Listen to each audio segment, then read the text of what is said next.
Chapter 11. The Reverse Heist. Please remove any laptop computers, large electronic devices, metals, liquids, shoes, jackets. The drone of the bored TSA agent, standing on the other side of the conveyor, barely registered as Cameron unslung his black backpack from his shoulder. The TSA orders were, of course, redundant. Cameron had been flying since before he could walk. The poorly choreographed post-9/11 dance of airport security was second nature to him. His laptop was already on its way down toward the maw of the X-ray scanner. His high tops were in the next bin, stacked on top of his leather wallet and keys. All that was left was the backpack. The thing felt like it weighed 100 pounds, as Cameron directed it toward the third bin he'd retrieved from the tower by the start of the belt, but, in reality, it was quite light. When it got to the X-ray machine, all that the TSA agents were going to see were a couple of magazines, a comb, and a paperback book. If they looked really hard, maybe they would see a dozen 8.5 by 11 waterproof, fire-resistant, and tamper-proof plastic envelopes resting between copies of that week's Economist and the most recent Vanity Fair. If the TSA agents got curious and decided to open the envelopes, they would see that each envelope contained a single sheet of paper. On each sheet, they would see what would appear to be a morass of random, garbled letters and numbers printed by a computer. And yet, even the slightest possibility of those TSA agents holding those plastic envelopes sent nervous chills down Cameron's spine. Even worse, just the thought of those X-ray scanners was enough to send him into a mini panic. Could those machines actually capture legible images of the 12 pieces of paper in those 12 plastic envelopes? Did they store what they scanned? If so, where? On a local hard drive? In the cloud? Who had access to those scans? As Cameron carefully placed his backpack and moved toward the short line of people waiting to go through the body scanner that led deeper into the Delta terminal at LaGuardia, he realized that he was actually shaking. He had nothing to be scared of. He wasn't smuggling guns or drugs or cash, just pieces of paper sealed in plastic envelopes. He watched as a young woman entered the scanner, raising her arms above her head like she was about to leap off a diving board. 2 more people were in line behind the woman. A guy who couldn't have been older than 19, in torn jeans and a black Megadeth t-shirt, and a middle-aged businessman whose suit pants were a little too short, making them look like clam diggers above his argyle socks. Soon, it would be Cameron's turn, and then he'd be on the other side, able to retrieve his backpack. Maybe then, he'd be able to catch his breath again. As the young woman moved out of the scanner and Megadeth moved in, Cameron wondered if his brother had suffered through the same mental anguish. Tyler had left their office a couple of hours before Cameron, so by now, he might already be in Detroit, heading toward his connecting flight.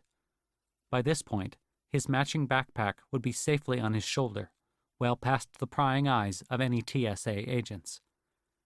Megadeth was through the scanner, and it was now the businessman's turn to show off his diving form. Then Cameron was inside, arms up, imagining the tiny microwaves flitting through his skin and bones and organs. Finally, he was through too, and back to the conveyor belt. He forced himself to go for his shoes and laptop first, then the backpack. Once he had it in hand, he started breathing normally again. Still, it wasn't until he was halfway to his gate that his heart rate started to settle down. He wondered if it was going to be like this the whole 3-day trip. Would he freak out at every airport, in front of every TSA agent, until all 12 pieces of paper reached their final resting place? He chided himself as he checked the information screens by the gate. His flight to Milwaukee was still on time, which meant everything was right on schedule. He'd have no problem making his connection to Madison. From there, it would be less than 20 minutes from the airport to the first bank, and when he was finished there, another 20 minutes back to the airport. Assuming the airlines didn't let him down, always a possibility, he'd soon be on the next leg of his journey. Tyler had planned everything out to the minute, the flights, the connections, even the taxis in between. Left-brained Tyler was good at planning. He'd been in charge of putting together itineraries for their family vacations since he was in his early teens. Heading toward the gate agent, phone out to show her the barcode of his e-ticket, Cameron realized a simple truth. Fuck it. Both he and his brother were built for this sort of thing. High pressure, high stakes. For Cameron, the next 72 hours were going to be some of the longest in his life. But they were a walk in the park compared to an Olympic starting line. I think you're going to be very satisfied with our service, Mr. Winklevoss. We might not look as corporate as the banks you're used to, but we pride ourselves on our professionalism. We're sure we'll meet all of your local banking needs. The customer service rep had a beehive hairdo that bounced as she walked. Her gray pantsuit swished with each step, in concert with the clack of her platform shoes against the tiled floor. She was a pleasant lady in her mid-40s, with round glasses that sat precariously on a button of a nose, and a bubbly smile to go with the hairdo. Everything about her personality seemed peppy, which was good, because Cameron needed the infusion of energy. She was the third bank manager he had met that day, and there were still 2 more to go, with multiple flights in between. Following her down the long corridor that led past the teller windows of the Davenport, Iowa branch of the Northwest Bank and Trust, Cameron had to slow his long legs and New York gait to keep from passing her. But he was thankful for the calmer, Midwestern pace. At the moment, he was fighting true exhaustion. Getting to the bank in Davenport hadn't been as easy as the ones in Madison and Minneapolis. Madison and Minneapolis were small cities compared to New York City, but compared to Davenport, with a population under 100,000 people, they felt enormous. At the moment, Cameron said as they reached the door to the vault, which the woman dutifully attacked with a set of keys, "My needs are pretty minimal." The woman smiled back at him as she managed to swing the door open, then ushered him into a room with safety deposit boxes stacked floor to ceiling on 2 walls. "You never know. Just a safety deposit box today, maybe an IRA tomorrow. We're here for you, Mr. Winklevoss." She certainly liked saying his name. Cameron wasn't sure if the woman recognized him, but unlike some of the other banks he'd visited, she hadn't asked him any questions about the movie or about Facebook, which he took as a very good sign. He wasn't wearing a baseball hat down low over his eyes. He hadn't painted on a mustache or dyed his hair, but he was certainly trying to keep as low a profile as possible. Renting a safety deposit box in some small-town bank in the middle of Iowa wasn't suspicious on its own. Maybe he had family in the area. Maybe he had met a girl on a business trip and wanted a place nearby to store an engagement ring. Maybe he was thinking of opening a rowing boathouse on the nearby Mississippi River. People rented safety deposit boxes all the time, for all sorts of reasons. Then again, if the woman had seen his entire itinerary, if she had known that his identical twin brother was, at that very moment, at a bank in a city 2 states away, renting a similar-sized safety deposit box, she might have had some questions. Even without that knowledge, if she really recognized Cameron's last name, she, or the bank's risk officer, might have had reservations about taking his business. The twins had already been turned down by a few banks over the phone when they'd called inquiring about opening an account and renting a safety deposit box. Those banks were even smaller banks that didn't feel comfortable taking the twins' business because they were worried that whatever the hell the twins planned on depositing with them would be incredibly valuable, making the bank a target for bank robbers and other bad actors. Most small bank branches did not keep much cash on hand in their vaults, some as little as $20,000 at a time. This branch probably didn't even have that much. And why would they? Cash went digital the minute anyone made a deposit. Why go to the trouble of hiring multiple guards, getting them bonded, and building hardcore security systems to protect what was ultimately a Microsoft Excel spreadsheet? But the safety deposit boxes were different. The risks of holding something incredibly valuable, not just personal effects, but something liquid and fungible, far outweighed the potential rental fees. But if this particular bank manager was concerned, she wasn't showing it. If push came to shove, Cameron could try to put her at ease by reaching into his backpack and saying that all he was storing in the plastic envelope destined for this bank was his Harvard diploma, or transcript, or some original family portraits of his ancestors. If pressed further, he could show her the actual piece of paper inside the plastic envelope and explain that it contained secret intellectual property for a computer program he had written back at school, or something along those lines. Not that she would actually ask. Instead, he waited until she showed him to his deposit box, a rectangular one, halfway up the easterly wall, and handed him his key. Only when she'd gone back out through the door of the vault, locking it behind her, did he unzip his backpack. Taking one of the remaining plastic envelopes out, he carefully placed it inside the box. As he did so, he contemplated the contents printed on the piece of office paper from Staples inside. The random letters and numbers that, to the human eye, were indecipherable. To a computer, with the right software client installed, this paper contained 1/3 of a Bitcoin private key. A shard. This shard, referred to as alpha, when combined with two others, Bravo and Charlie, formed a private key. The private key that controlled all of the twins' Bitcoin. This meant that all three shards had to be separated from each other.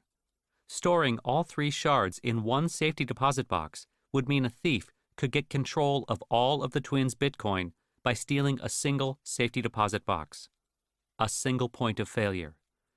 And storing them in safety deposit boxes at different branches of the same bank wasn't enough. An unscrupulous employee of that bank could pull off an inside job by accessing the vaults at different branches. Another single point of failure. As a result, Alpha, Bravo, and Charlie had to be stored in different safety deposit boxes at different banks. With this security design, a thief would have to rob 3 different banks, or bribe employees at 3 different banks, or pull off some combination thereof to gain control of the twins' Bitcoin. Either way, it would be a logistical nightmare. Mission Impossible shit that only worked in the movies, to get a hold of the 3 shards that made up the Bitcoin private key. Moreover, the twins had replicated this model 4 times across different geographic regions to build redundancy into their system, removing the final single point of failure and improving their overall fault tolerance. This way, if a natural disaster like a major tornado decimated the Midwest, there would still be other sets of Alpha, Bravo, and Charlie spread across other regions in the country, the Northeast, Mid-Atlantic, West, etc., that could be assembled to form the twins' private key. If a mega tsunami, or hell, Godzilla, hit the eastern seaboard, or a meteor hit Los Angeles, the twins' private key would still be safe. A total of 12 safety deposit boxes, held across 3 different banking institutions and spread across 4 distinct regions in the United States, completed their security design.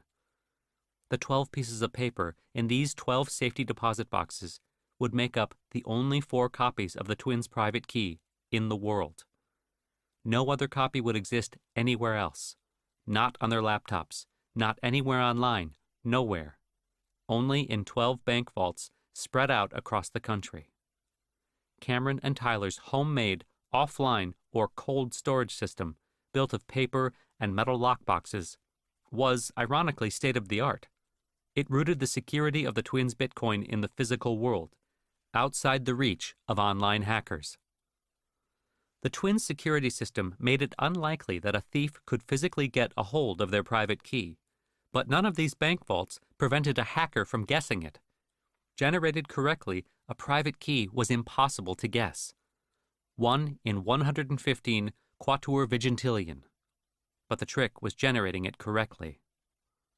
To securely generate their private key, the twins had to make sure it was completely random. As it turned out, picking random numbers wasn't as easy as it sounded. The human brain was not particularly good at creating randomness. It had an innate tendency to embed non-random patterns and sequences, even if it was consciously determined not to. Computers also had challenges when it came to randomness. They were deterministic machines built to return the same result for a given input, the opposite of random. You could use a random number generator on your computer, But what if the algorithm used was faulty? What if it produced what appeared to be a random number, but was, in fact, merely a complex pattern that was predictable to a machine and could be reverse engineered? What if a hacker or a government was sniffing the electromagnetic fields being emitted by your computer, reading all of the information on it, including the numbers being generated? In the world of virtual currency, paranoia had no bounds. In the end, only the paranoid would survive. And the twins were hell-bent on surviving. To ensure the security of their private key, they would have to harvest randomness from a sufficiently random and physical source that couldn't be intercepted or easily reverse engineered. The twins had ended up going old school, settling on a physical random number generator, a pair of 16-sided hexadecimal dice.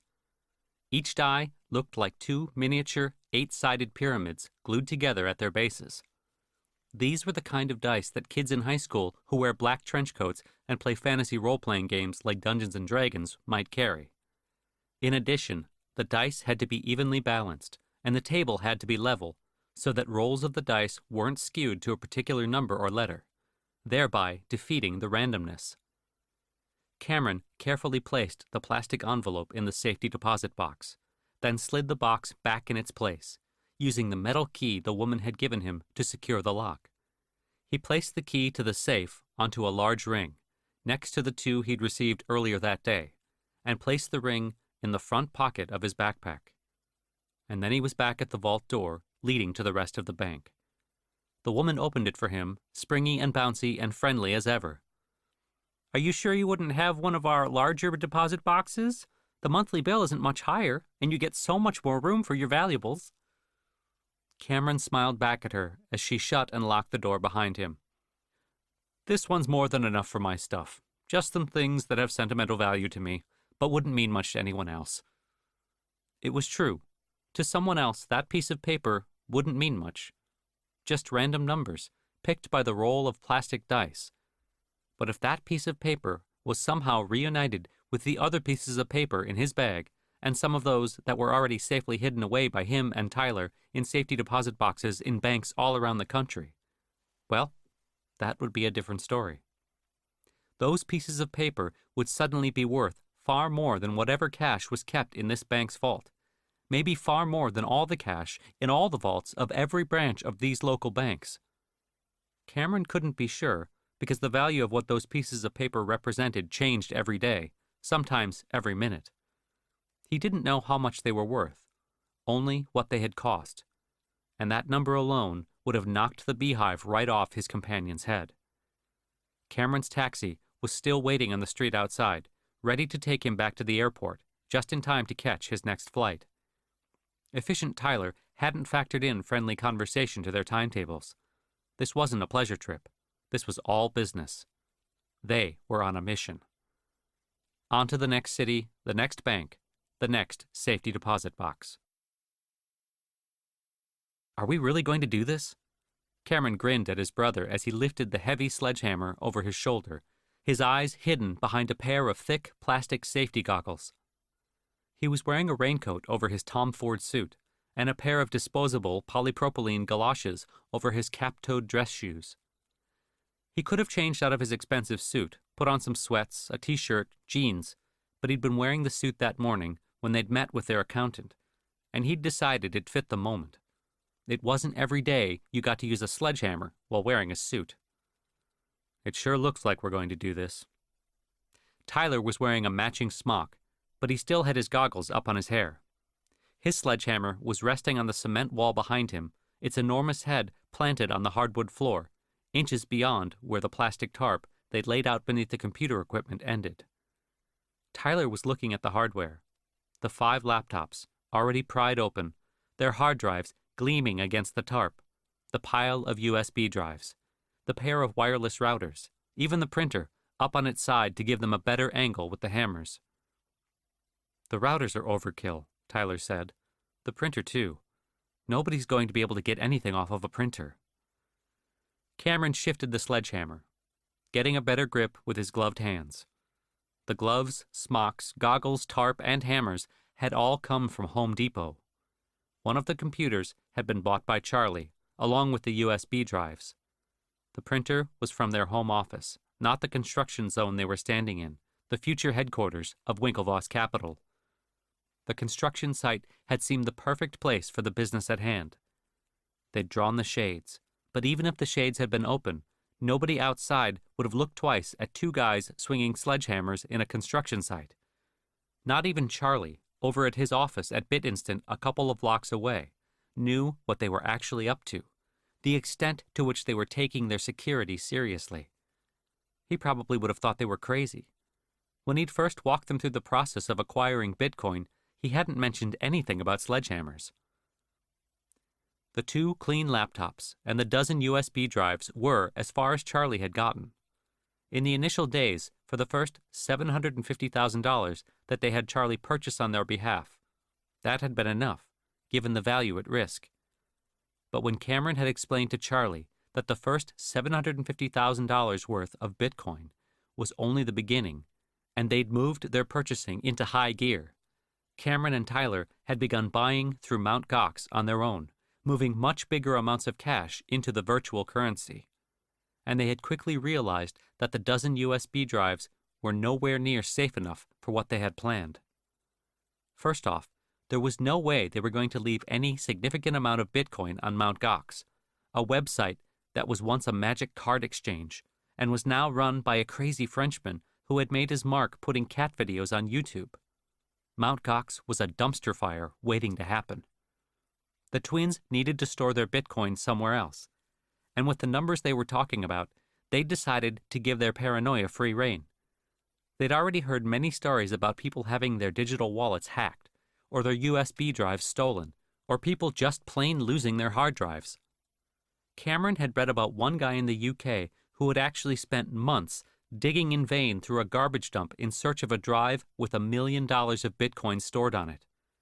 The twins did not intend to dig through any garbage, or allow themselves to get hacked.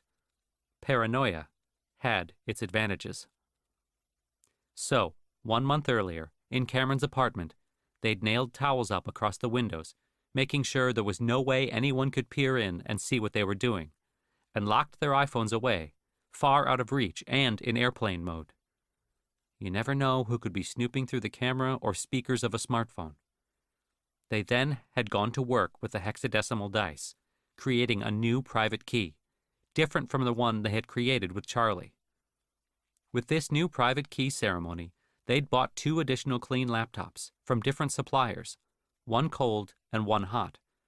They'd placed electrical tape over both laptops' cameras and speakers. The hot computer was used to download digital wallet software that was then transferred over via USB to the cold laptop.